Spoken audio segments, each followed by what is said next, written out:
I don't know about you, but we're fierce. Yes. Fiercely I hate it. stupid. Yeah, fiercely fucking dumb. I just need to talk about a moment that just happened before this podcast where Oh no. Beth decided to tell me about Bussy, Iowa. Yes, Bussy, Iowa. Actually, that was Angela, our good friend from Twitch in our communities. Yeah. Sent me. She's Australian and apparently found this TikTok that I think it's Iowa, but it said IA afterwards, so I'm assuming that's Iowa. Are they IO? Is Indiana? I think it's IA. No, yeah, IA. they're IA. Indiana's like IN. Anyway, Yeah. so they there's a town called Bussy. And so they were like, and it's like labeled everywhere. So it's like the Bussy Library, Bussy Elementary School, like the First National Bank of Bussy, like the Bussy Post Office. Now, welcome to the stage, the First National Bank of Bussy. I would fucking lose my mind. That's a great drag name. Honestly, no, fuck that. I want somebody to go on Drag Race someday and they're like, "Hi, my name is Anita Carr and I am from Bussy, Illinois or Iowa," and everyone would be like, "Fucking that's fierce." It's probably so some podunk town that doesn't even heard of drag queens. Yeah, they're all like, I am the drag queen of Bussy, Iowa. Just let you know. I am the Bussy drag queen. Yes. But speaking of Bussies, welcome to Hot Mess Moments. So hot. Such a mess. Such a moment. And my name is Dylan Zahner, also known as 8-Bit Dylan Online. Lost is my favorite show, but I've never seen The Nanny. And I'm Beth Dixon, also known as Augusta Wind 11. And I've never seen Lost before, but The Nanny is my all-time favorite show. So we came together to show each other our favorite shows and podcast about them a couple episodes of a time, once a week, unless we're busy, in which case it's a couple weeks. But there we are. It's fine. Yeah. We do this out of a labor of love, so you get the episodes when you get them. But today we're going to be covering 2 interesting episodes of Lost. Two that potentially move the lore forward just a little bit. Yeah. And definitely wrap up the first arc of season 3. But before we get into that, I have to tell you a story today. Please. So I tweeted out, obviously the Florida Don't Say Gay bill, as it's called, got passed today. And so I decided to tweet my opposition to it. And right-wing Twitter found my tweet. It is currently sitting. What? Okay, I just want to say something. I'm in my right-wing era. Because don't ever say that again. Listen. I had a TikTok get discovered by right-wing TikTok that is now at 1.1 million views. Why was it discovered? I went and looked at it. What's so right-wing about that? So some of I don't know, but some of the replies are very much like, "You're so gay. This is why you like. Look at this gay. He's reacting this way." It's because those people are closeted themselves. They hate themselves. So apparently, I'm a groomer and a pedophile because I believe that it's wrong for children to learn about their gender identity and potential sexual orientations that are out there in the world. And it's okay. And I think it's so stupid. Because you believe that? I know the concept.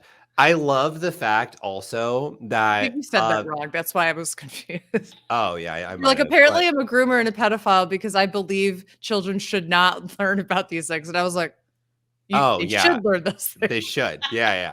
But I think what is so interesting is how quick these fucking idiots are quick to double down on their own logic. So the people have been in the comment section and being like, you do realize that this means because of this law, they can't learn anything about heterosexuality either. And technically, we should not be talking about boys and girls. Mm-hmm. And so they're not going to learn about like what it means to identify as a boy or means to identify as a girl.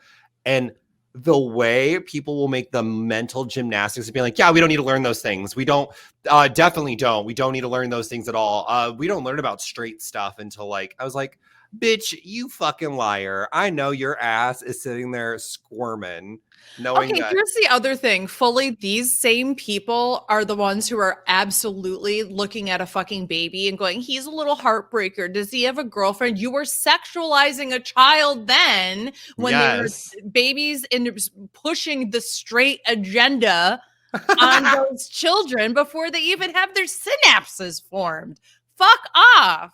Yeah, it's so Do ridiculous. you think that you just came out of like the fucking womb and immediately just knew what it meant to be a boy or a girl? Pussy. I want pussy. Like as a like no, like absolutely not. Like It's so or funny. So, like, full disclosure, so my cousin is a mother to two young boys. They're both under the age of 5, and she's yeah, about to have baby number 3 within a month, which is going to yeah, be a third boy. So bless her.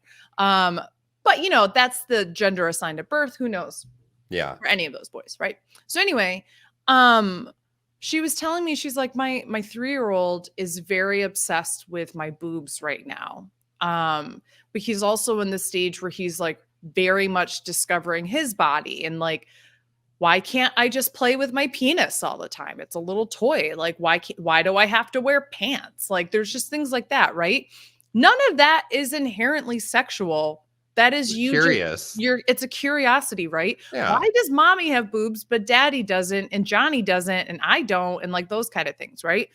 And what's so disgusting is that we are so quick to be like, like there's definitely people who are like, that kid knows what's right, like high five, like he loves his mom's boobs. I'm like, first of all, do you know how weird that is to be That's like, fucking he strange. loves his mom's boobs? Fuck all the way off. There's that. Number two, like a natural curiosity about people's bodies and like how they are like that is a wonderful opportunity to talk about consent and to talk about and that's how she and I were talking about it. She was like, I know I want to frame it as like your body is not disgusting and it's beautiful and you should be able to explore it the way you want, but you need to do it in a safe way and you need to also do it in a way that is not disrespectful to other people.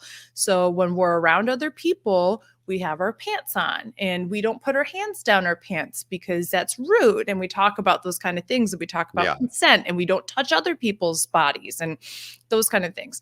So it's just, but then to have somebody who's like basically using non-consensual language to sexualize a child and in the same breath being like them fucking gays and queers and trans people are fucking up this country. Bitch, Yeah. you just said to a 2-year-old, don't be fucking gay or something like that. Or Yeah, like, do you have a girlfriend? It's like they're it's not ridiculous. thinking about that, you dumb fuck. So to those people that are replying to me, thank you for the engagement on my Twitter account. I absolutely needed it. And I hope that you keep engaging with my tweets because I enjoy it. Yeah, It's entertainment each time. I'll never understand the people who are like, I hate this. Let me engage with it so it's seen by more people. Like, I don't get that. There was people. My favorite is I'm starting to get the L plus ratio people. I love it. I was like, oh my Yeah. God, look at us. I'm You in know my what I L plus handled- ratio era. I handle this so very differently.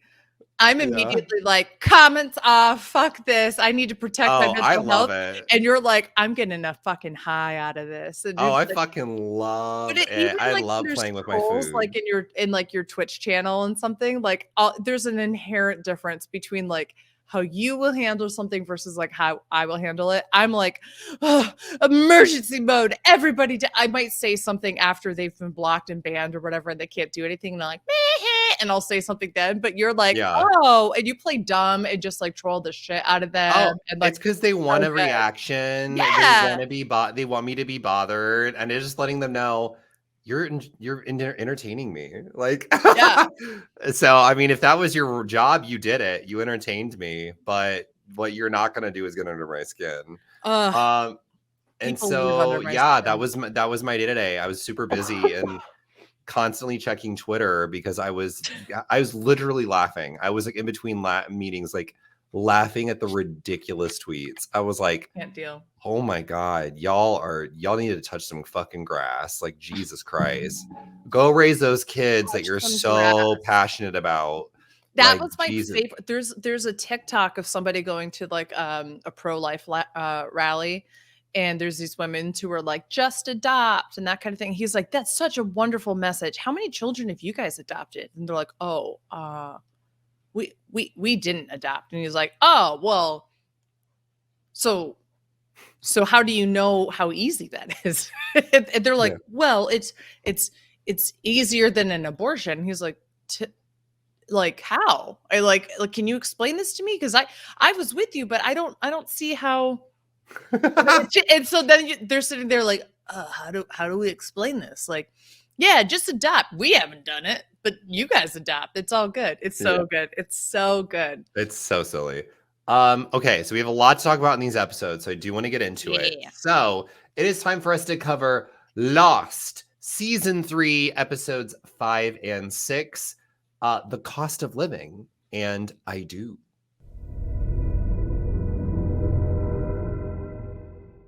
Ow, I just hit my headset. Okay. So, The Cost of Living, this Echo this Echo episode, sorry about that. I Fucking just got through Echo reading it. came from the fucking grave and strangled you just He now. really did. Like, Echo. Were you shocked to see Echo die in this episode? No, actually, I Okay, really okay. wasn't shocked. I kind of figured that the entire episode just kind of generally felt like, let's just wrap this up because we don't know what to do with it anymore. Yes, it very much is that vibe. So But I it's got like, that. But it was good. it's weird though to me, like on a rewatch. So I was in your shoes when I first watched this. I was like, oh, it feels like they're just kind of like tying up loose ends for Echo. But then, like, it's so weird because 2 episodes before that, in further instructions, they make a big deal about Locke needing to protect Echo and like help Echo on his journey, and then they just kind of throw it out the window and kill off Echo I two don't know episodes if I later. necessarily agree with that because I do think that the faith portion of Locke and Echo's storyline was like, first you have to save Echo so we can get to this other station so that you can learn about the island and he can That's come to true. peace. That's like true. I think that there's like that kind of faith-based journey of like fate. Overall, I'm gonna rate this episode like a 7 out of 10. I thought it was Yeah. entertaining. I did feel like it was just kind of sometimes hastily written together. The flashbacks were interesting, which I can't say out the Kate ones that we'll talk about. So, but this was really interesting to me to be able to see like what happened after Yemi went on the plane and when Echo gets there, right? And so it's very interesting. And we know that Echo does make it to London because of flashbacks from an earlier episode where he's dealing with, this girl died and she came back to life and that kind of thing. It's so wild to learn all of this about Echo because like he is first portrayed as a character that is like very religious and very faith-based and very to himself. He has this like good guy image to him, and you really learn that he has a lot of internal turmoil of whether or not he is a good person or a bad person. Right. Because he has committed murder, he has sold vaccines drugs, basically that could be used to save people, but instead sells them himself to potentially pocket that money. I'm very confused on like why he did that. I think it was to draw the maybe like drug lord people in and to kind of like teach them a lesson kind of thing. It's an interesting thing. There's this kind of ties into a theory I somewhat have. Okay. What is it? It's not fully formed yet. And maybe by me talking out loud, it'll get there. So I don't know. So basically, we have now seen Yemi guide in this episode, Echo. We've seen Boone guide Locke Yep. like a couple of episodes before. In the first season, we had Jack's father, who had passed, guide him a little bit. And I just, it does kind of feed into this like sense. I'm just going to always call it a waiting place or a purgatory kind of sense. And that, you know, the spirits who, there's kind of a thin veil as to like death and life and who's here and is it real and is it not. What's in your head, just because it's in your head doesn't mean it's not real. That's one of my favorite lines from the books by She Who Must Not Be Named. But I do think that there's a certain sense to that I think makes a lot of sense here. And it's almost like those characters are infused in the characters who are there, right? So in the same way that like when somebody passes, like they're always a part of us, right? It's like that's actually just a projection of ourselves telling us something that we need to face. So again, I really do feel like this waiting place situation is there to like as a trial. So Echo needed to definitively stand by whether or not he was a good person or not and justify it and be wholehearted with it, and then he could go, right? Okay, yeah. Sun and Jin still have things to work out. Sayid still has things to work out. Jack still has things to work out. Kate is trying to run yet again, even though she's literally put in a cage. And she does have the option at some point in the second episode to run, but she can't.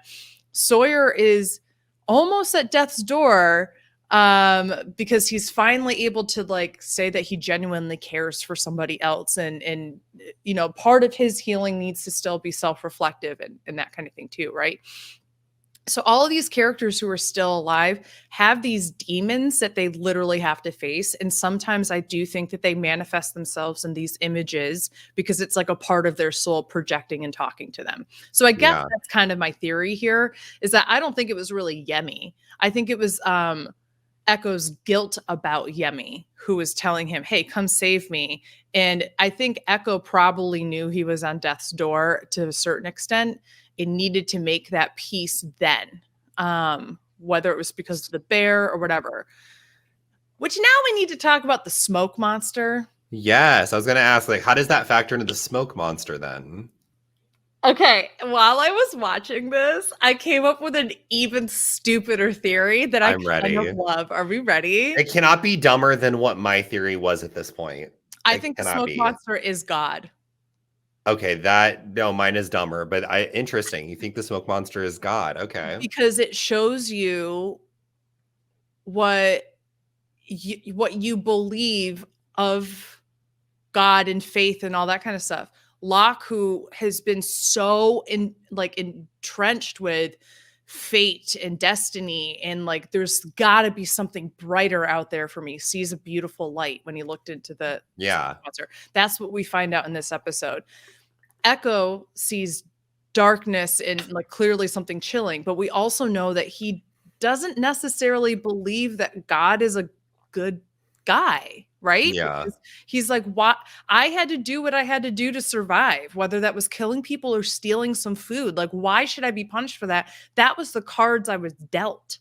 And so I think that the smoke monster, also, I do like that. I mean, you pointed this out to me. I did notice it myself that when the smoke monster is killing Echo, it does a genuflex sign. So it does like the cross when it's like thrashing him around.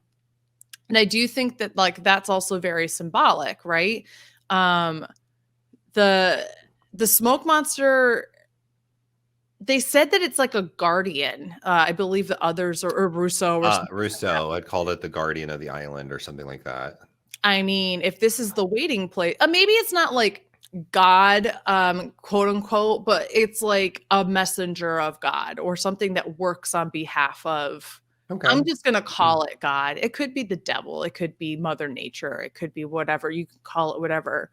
The many-faced God from Game of Thrones. I don't know. Yes, that is actually what it is. It's actually a tie into Game of Thrones. Could you fucking imagine if they were like, God, this is a prequel. Ah! Oh my God. Well, this is definitely a sequel. Do you know how long ago Game of Thrones? That's true. that was actually Daenerys Targaryen's ashes. Yeah. Probably. That sounded real nasty. That just came out of my mouth. So I'm gonna move on. Just kidding. So You're one thing, You literally were like, I don't know how to transition to that. All yeah, right. I don't know about that one. So we do learn something. I don't know. It was very subtle. I don't know if you caught it. Actually, I think this is an I do. So we can talk about that later in I do.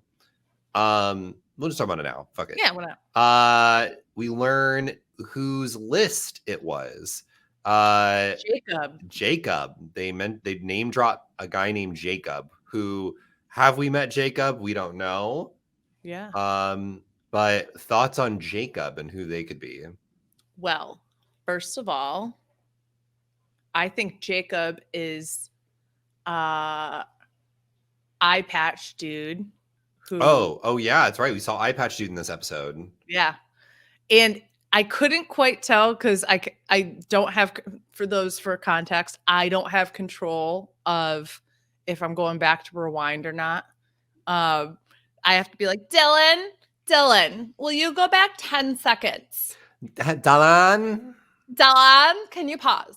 Dylan, Yeah. no, go back. I don't do that. But isn't that the military guy? The guy that with Saeed? We have not seen this guy yet. Okay, it looked like him with that grainy. Well, the other part of this is at this exact moment, I got very pixelated, so it was very difficult to see. But regardless, I do think I think that's Jacob.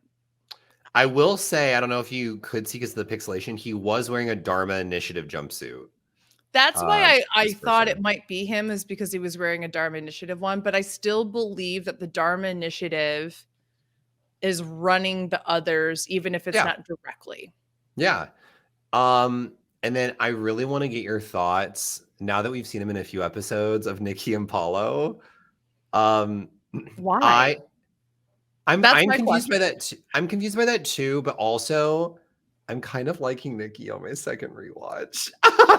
She hasn't done anything like dumb. Nikki's fine. Paulo is just a waste of space, except for he's a pretty face.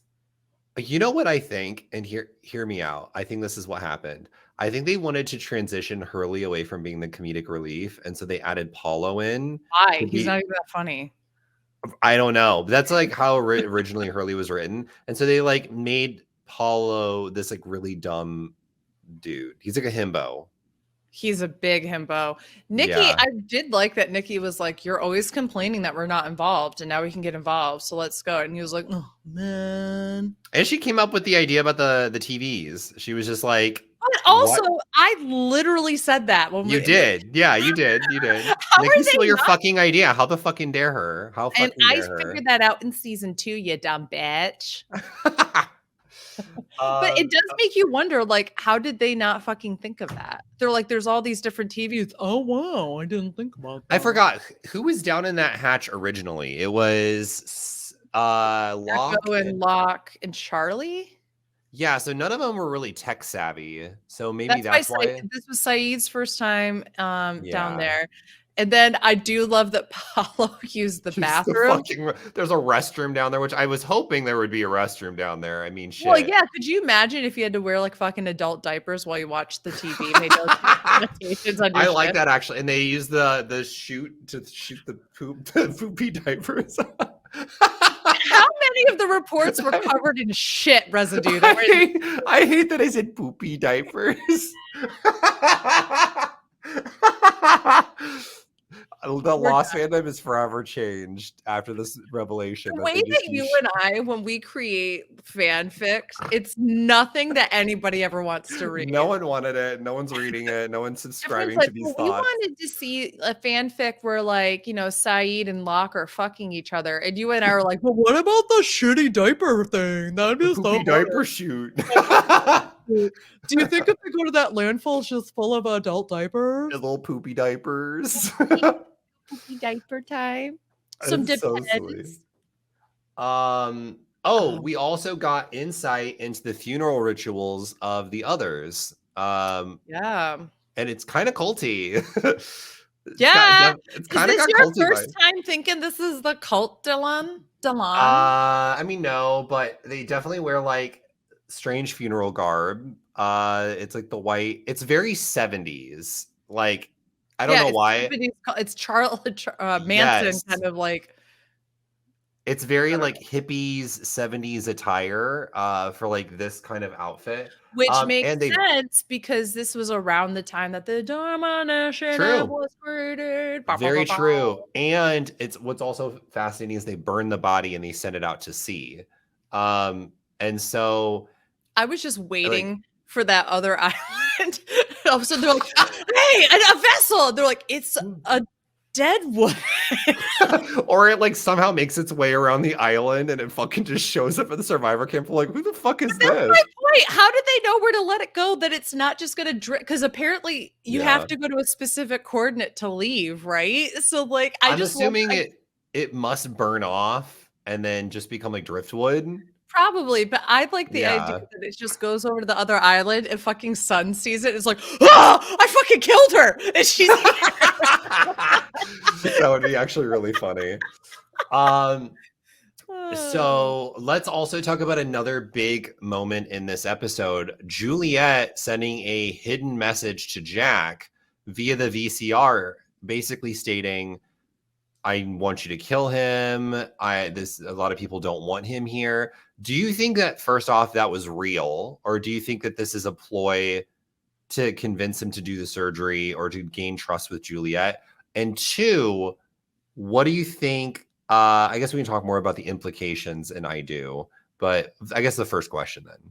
So my initial thing when I watched it was like, yeah, this is the true intention. But the more I thought about it afterwards and let it marinate, I do think that when everybody, like when they're playing checkers, she's been playing chess. So I really think this was a ploy to get, there's no way that they just let her go in with a videotape, right? Without like pre-approving the videotape. Like that's the way Ben operates with them. Yeah.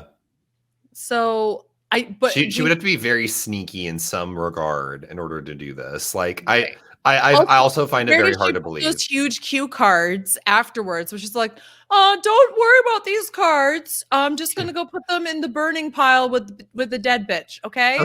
They're actually underneath Colleen's body.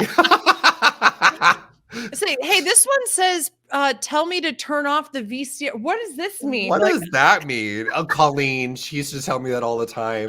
She hated it when I played Sound of Music. It was awful. She fucking hated VHSs.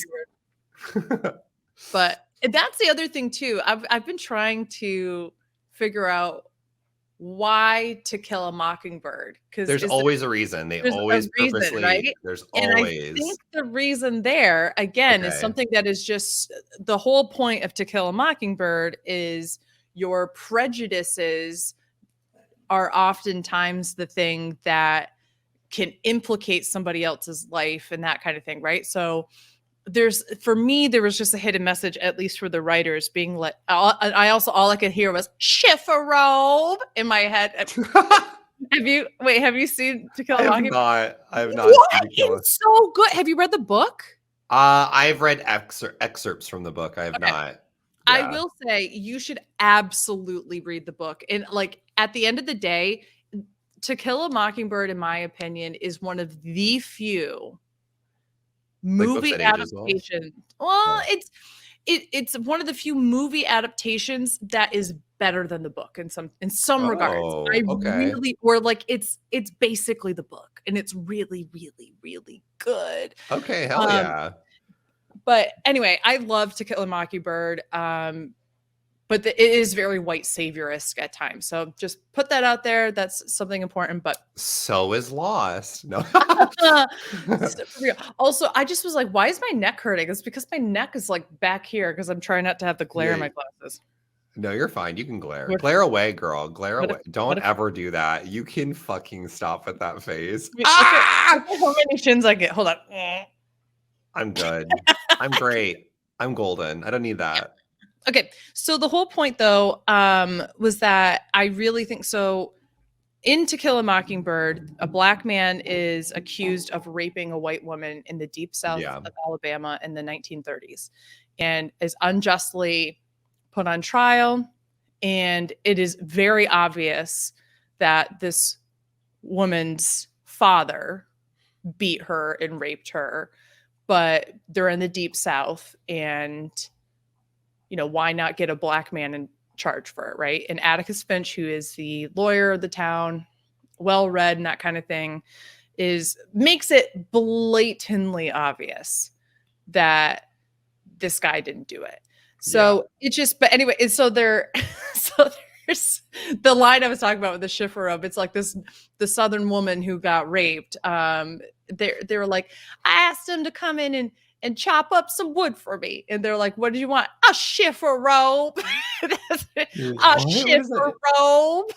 What the fuck does that even mean? She meant like a dresser of some sort, but she kept calling it a Schiffer robe because she's, low class, like all that kind of stuff. It's so funny. But anyway, but I think the reason why they chose To Kill a Mockingbird was that same reason, right? So you think that you're going after somebody who's like really bad and blah, blah, blah, blah, blah, but here's the real thing outside of your prejudice. So I don't know what that necessarily means, but I do think it's a veiled message from the writers to be like, your impressions of the others are probably prejudicial because you're seeing it from the perspective of people who are being held captive by them. Yeah. That could be potentially what they're trying to say. Yeah, that makes sense. Yeah, that's a very good observation. And that's the thing I like about Lost is it's very referential to other media. You want to know what's fascinating is so in the first season, it's either the first season or the second season, Sawyer is reading the book Watership Down. And I was so obsessed with Lost in high school. We had to choose a book, a literary book, and write a paper about it. So I chose Watership Down because I saw Sawyer reading it. Mm-hmm. And I was like, I want to know how this relates to Lost. And for the most part, there's not a lot that relates to Lost. But then there's a scene in the book, I shit you not, with a smoke monster in it. And it blew my mind. So basically, the rabbits in Watership Down are running from something they call the smoke monster. It's a train. And so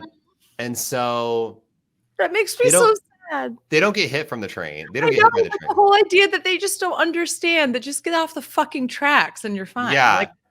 And so there's this scene with they like specifically say the smoke monster. And I remember losing my fucking shit as a fan of this show.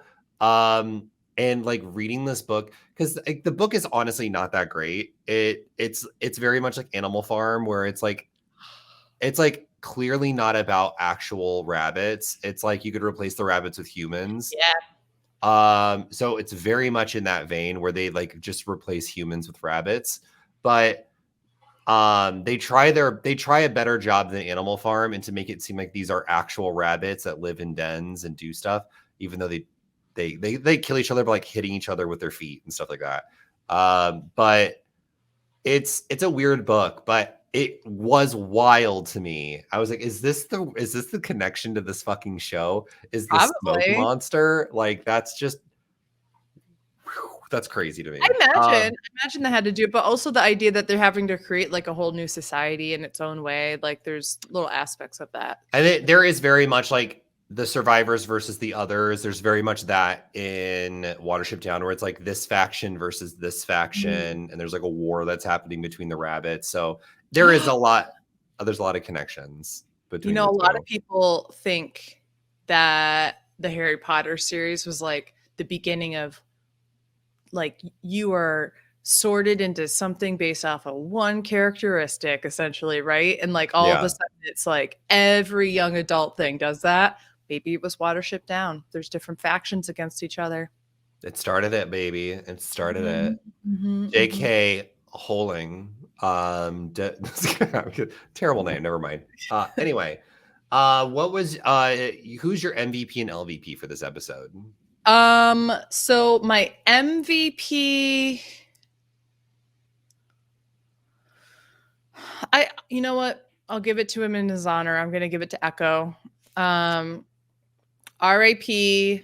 Yes. R.I.P. Echo. You were a great character. Honestly, one of my faves from season 2. As I'm like, Thank God you were wearing pants. Oh my God, that would have been Imagine if we funny. had to be like, and now at this point we had to black out the screen because Dylan Okay. decided the show was dingling. My dick, yes. For those who don't know, my camera fell over. It fell over. No, I think this is sad though. He's one of my favorite characters in season 2, and I'm actually kind of sad to see him go. I actually think that they could have done a lot more with his story. Um, it does very much feel rushed. And I would have loved to have seen Echo do more things. I just thought that Bernard's the only person from the tail end of the plane that's left. Oh man, he's gonna die. Well, Bernard's the only one left. There are some that are still that were Others. kidnapped by the others. So there are still their tail section. like that in that group. Yes, yeah, he's the only Carol- one. That means he's gonna die or he's gonna get kidnapped, I think. Okay. All right. I don't care as much about him. I care more about Rose because she's a boss. So all right. they got to have their interactions. I do love how like I'm absolutely like fucking bloodthirsty with this show. I'm You like, really are. You're like fucking murder them all. kill? Who else are we gonna kill? Game of Thrones ruined me. Like I said, this is connected to Game of Thrones. Who's your LVP?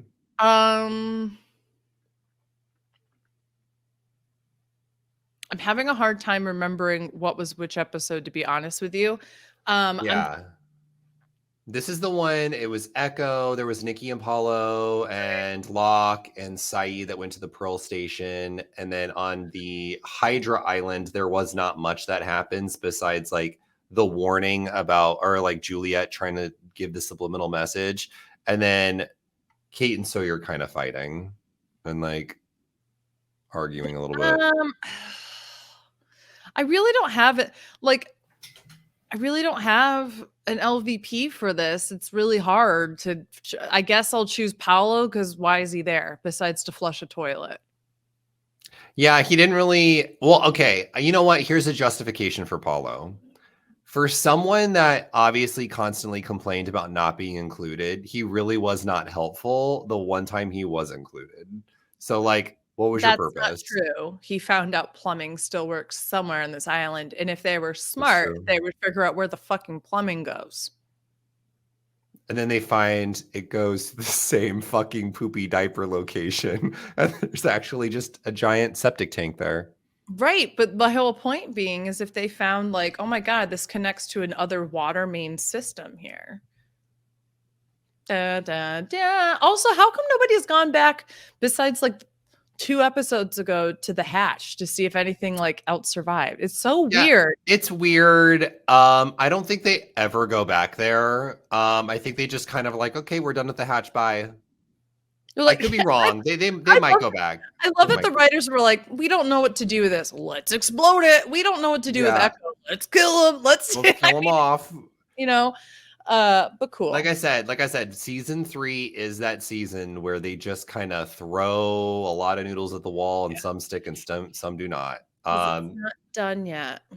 So on to the next episodes. Episode 6, we've got I Do, which is obviously your favorite episode so far of season 3. Because you're a huge Kate fan. This was so bad. I'm sorry. I hated this episode. That like I didn't hate it. I think the stuff on the island was definitely more interesting than any of the flashbacks. Like, oh my God. All I could care about in the flashbacks was the fact that what's his name? Nathan Fillion or something like that. Yeah. I was like, this bitch made his rounds in like the mid 2000s on He did. He made those checks. He paid that rent. Like I was on Lost, I was on Desperate Housewives, I was on Castle, I was what was the other one that you Firefly? Was on?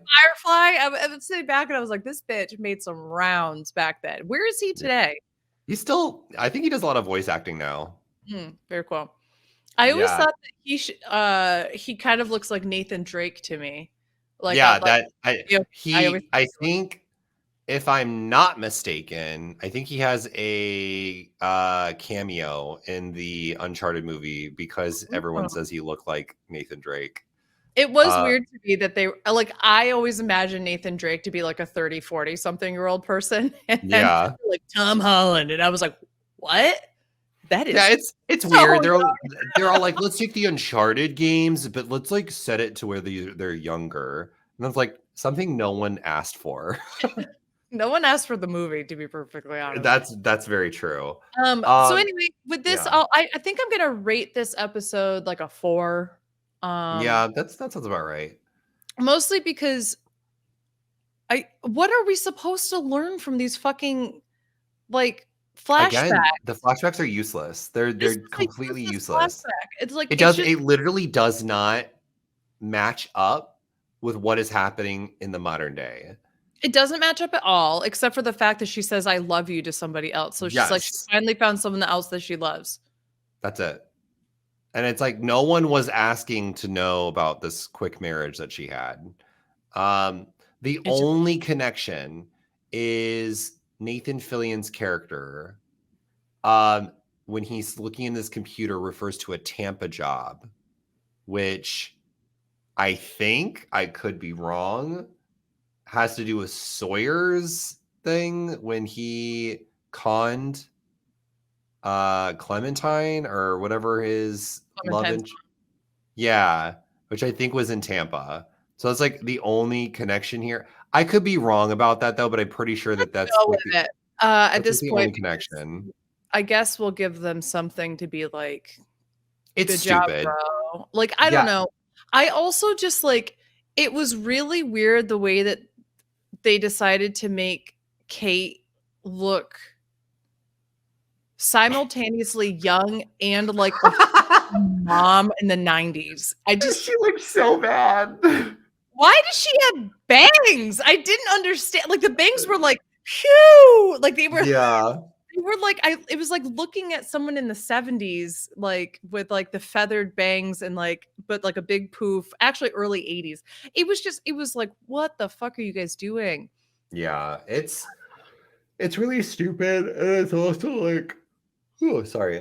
And it's also like doesn't make any sense canonically because she's on the run from cops. So why the fuck does she think it's a good idea to fall in love with a cop?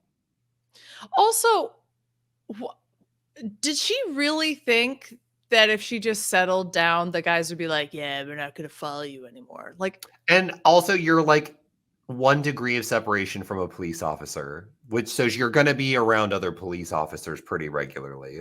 right? Like are you dumb, Kate? And the answer is yes, she is.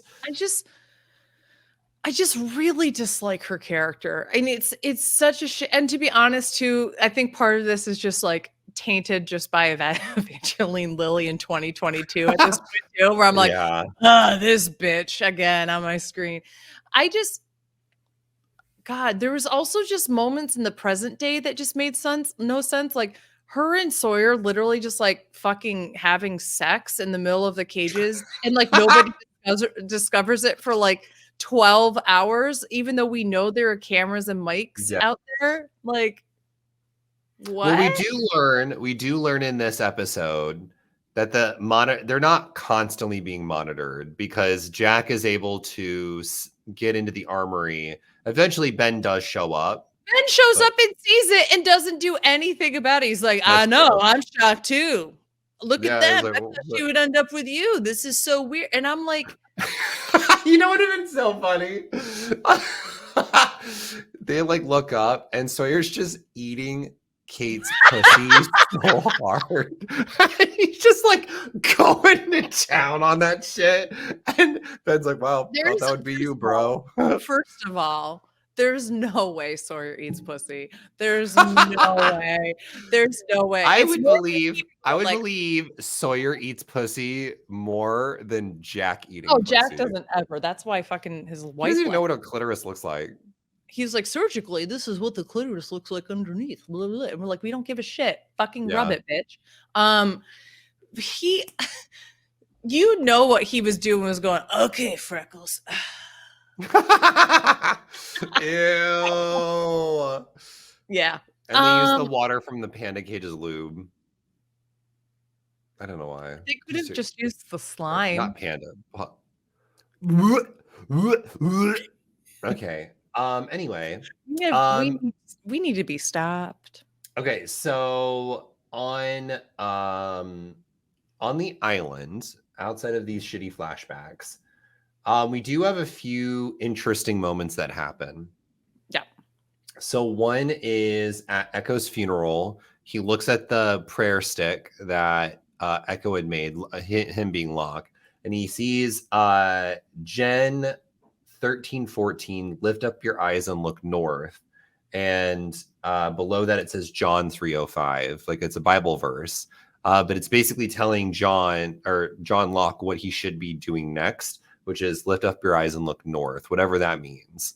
And what do you think that's going to do for Locke's character? I don't know. At this point, I Yeah. can't follow what the writers are doing all the time. So I feel like in this one, it's either the next expedition he's going to do, or it's going to. I guess the only thing I can think of is like they try to go to a high point in the island, and that's where they see that there's another island, and maybe make the assumption that maybe they're over there or something. But I don't know. Yeah. And then we also get this really interesting moment at the quarry with Alex, who is attacking people with a slingshot and saying that she wants to know what happened to Carl.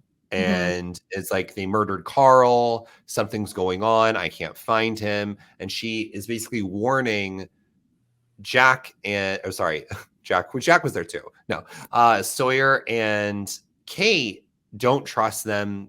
Don't believe anything that they're saying. They're lying to you. Yeah. So what do you think she is referring to when she says they're lying to you?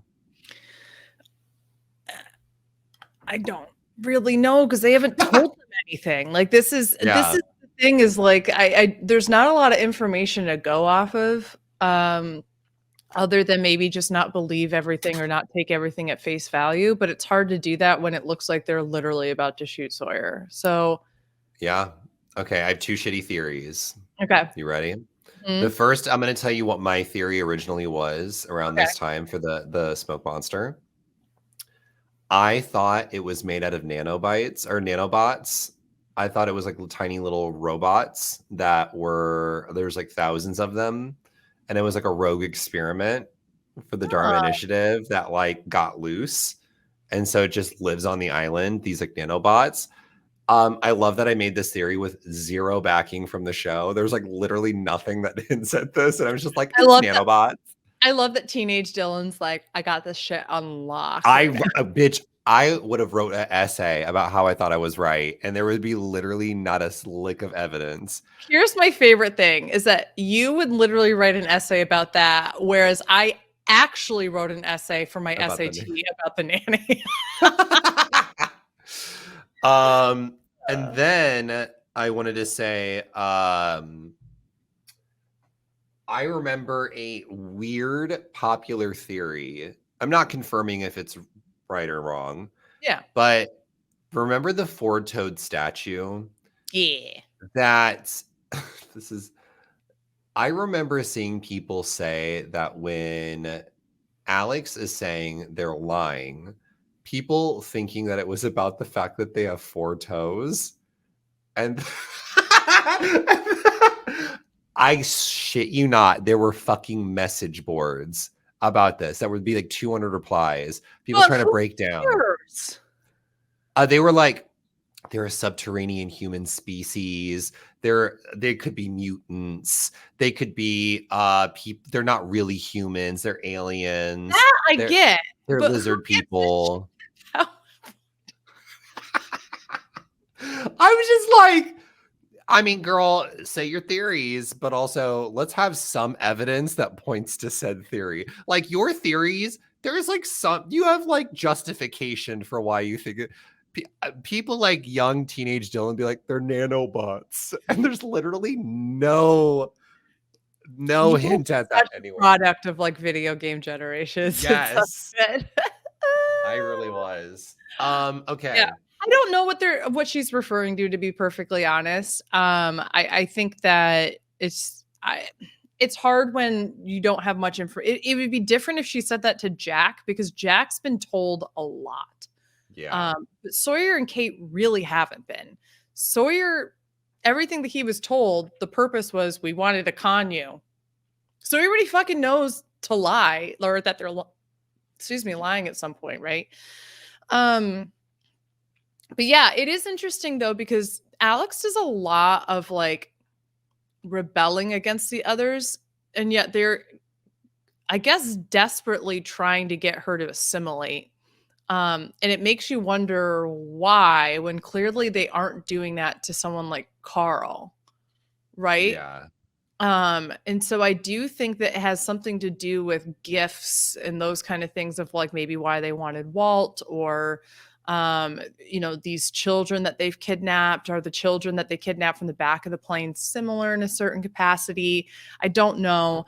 I do still kind of have an idea that maybe the others work with the Dharma Initiative, but potentially maybe they're the children of an experiment or something like that. And they don't know that they're still in an experiment. But maybe it's like a psychological experiment where they're told that they're given leadership positions and medical expertise and such, because it sounds like all of them grew up there. So when they have other children and they think that they're justified and, good people and those kind of things because they've been told that, I don't know. It just, again, it always reminds me of the prison guard kind of psychological experiment from, what was it, the 70s or something like that? Yeah. Where they just separated some people and said, okay, you're prison guards and you're inmates. And then like instantly people went on power trips and were like horrible to the people who were fucking prisoners. Yeah, awful. And it was deemed incredibly inhumane afterwards. But I really genuinely think this entire island, I constantly go back and forth because my personal views on religion, I think also are, specifically within Christianity, I think are kind of clouding my ability to piece everything together here, where I find religion, organized religion, very cult-like. Like it's not about individual relationships with God and spirituality. It's about this is right, this is wrong, and everything else is, hellish and blah, blah, blah, blah, blah. And when you feel like you are in the right, you feel justified in putting other people down, right? And so whether this is a commentary on that and the Dharma Initiative is a part of like some kind of angelic thing for God or whatever, some kind of purgatory or whatever, it kind of shows like the Old Testament God, for example, who was not a loving God, but was one that was very like, let's put people through trials and all that kind of stuff, right? So there's just a lot here. So I constantly go back and forth between what's the science and what's the faith, which is very much what the show obviously wants you to do. Yep. I think that all makes like complete sense. And I think that I'm hoping that the second arc in season 3 is a bit more clear and is a bit more concise with like what it's trying to portray to us, because I think like based off everything we've talked about thus far about season 3, it's kind of a mess. But I don't hate it. Like it's not bad, but it's not like great.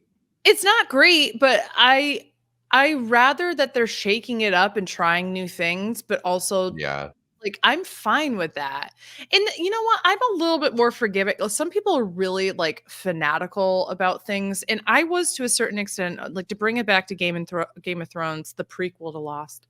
I read the books, and I really hated how they changed certain characters, but I understood why they had to change storylines or remove things and add this and combine these two characters into one person and such, because it's like we'd be here all fucking day if you had to list every character who's in the books and put them on a television show, right? And so I used to like really dislike that, but I also understood like there's a healthy difference because it's a different art form, right? They're both heading towards a similar thing. And then when the show ended, yeah, I didn't love it, but like I didn't hate it. Like people were like, this makes no sense. Blah, blah, blah, blah, blah. I'm like, it does make sense. It's just not that you wanted to do. It was hastily thrown together.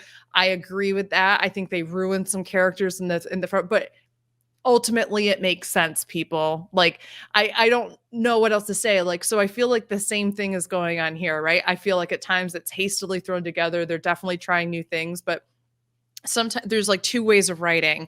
You know what the destination is and where you are, and then you just have to figure out the middle stuff. And people who Yeah. understand the character development and the middle stuff and don't know what the destination is.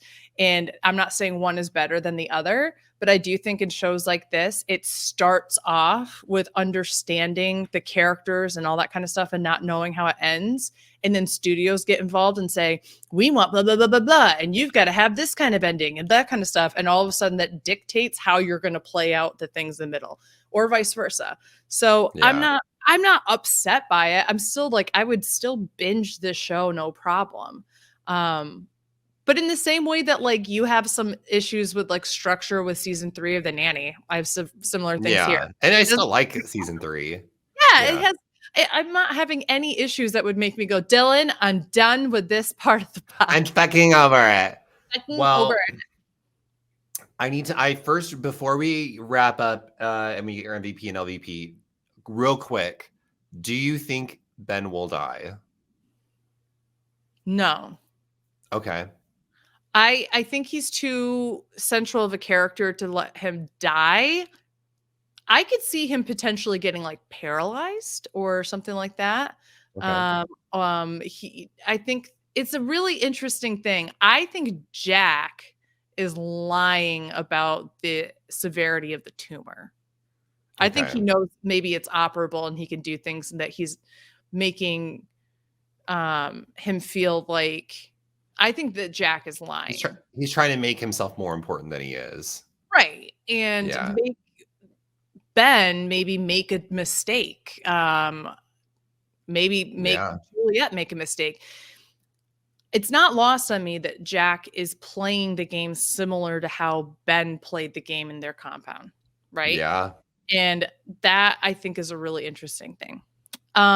So for my MVP for this episode, Sawyer's dick. No. This is going to be shock of the century. Oh my God. I'm giving it to Jack. Oh my God. Why? I love that we did not know where he was going with things, but clearly he had control over every second of this episode as an underdog character. We saw his mastermind moment.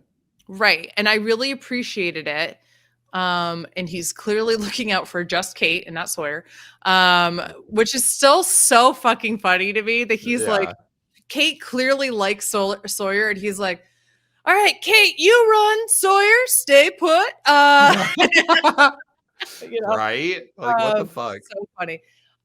So yeah, I'm gonna give it to Jack. This is the least annoying he's been in 2 seasons. Honestly, you're right. Who's the LVP? For that alone, a bare minimum white man being not annoying, we'll give him accolades for it. Yeah. Okay, LVP is Kate. I fucking hated her character throughout the entirety of the show, past and present. So I just like, she's a piece of shit, Yana. Oh my God. I am so excited for these next 2 episodes. Oh my God. One of which might be in my top 10 favorite episodes of Lost. You know, this is kind of fun because not next week, but in the next couple of weeks, I've got some of my top 10 favorite episodes of coming up too. Okay, so the first one that's not as good as the second one, but is still decent, is called Not in Portland. Who do you think it's about? Not in Portland. I'm going to go with Hurley. We finally get our very first flashback of an other Juliet. It is a Juliet-centric episode, and we finally get to find out where Juliet comes from. It's actually really good. And then one of probably my top 10 favorite episodes, it's called Flashes Before Your Eyes. Ben. It is a Desmond centric episode. Ooh, okay. And this episode does some wild shit that switches up the entire formula of how television shows were what they were doing in this time. So like you're gonna watch it and you'll know exactly when you see it, you're like, oh, that's crazy. Oh, that's wild. They've never done something like this in Lost before. Cool. And and in my opinion, works very well. I wonder if this was around the same time that Desperate Housewives decided to send a tornado to Wisteria Lane. Well, that same tornado actually goes from Wisteria Lane into the island. There you go. Woo! But yeah, 2 solid episodes followed by 2 very shitty episodes. So I can't wait. You're literally gonna get a week of great stuff, and then a week of probably I think what is voted as one of the worst episodes of Lost. So it literally goes from like the best of one of the best of the best to some of the worst of the worst. And I'm just going to tell you the title of that one, but you're not going to learn who it's about. Stranger in a Strange Land. And it's bad. For anyone that is a Lost viewer, you know exactly the episode because it is literally rated as the most poorly received episode out of the entire show. Yes, it's bad. But we'll get there when we get there. So not next week.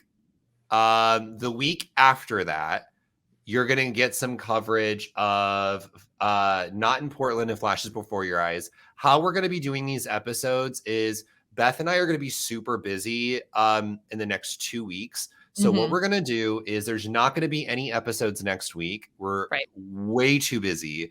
I'm going to be traveling. Beth's going to be traveling. We're also super busy the following weekend. Yep.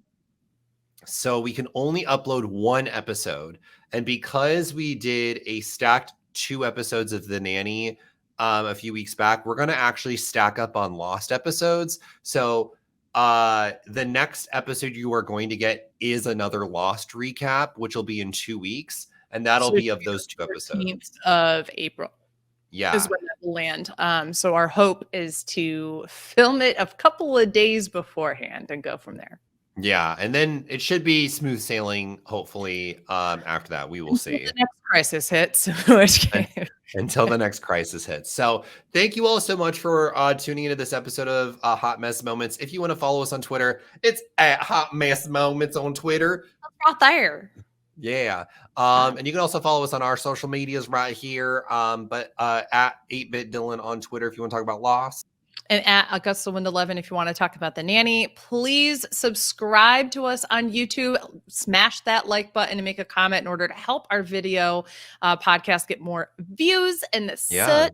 And if you also want to leave us a 5-star rating and review on a fart on Apple Podcasts, we'd appreciate that. Speaking of farts, you are more than welcome to listen to us in your poopy diapers. And yes, you can use our poop shoots. And wait, that sounds wrong. You cannot use our poop shoots. You can use our. I don't consent to that. I don't consent to that either.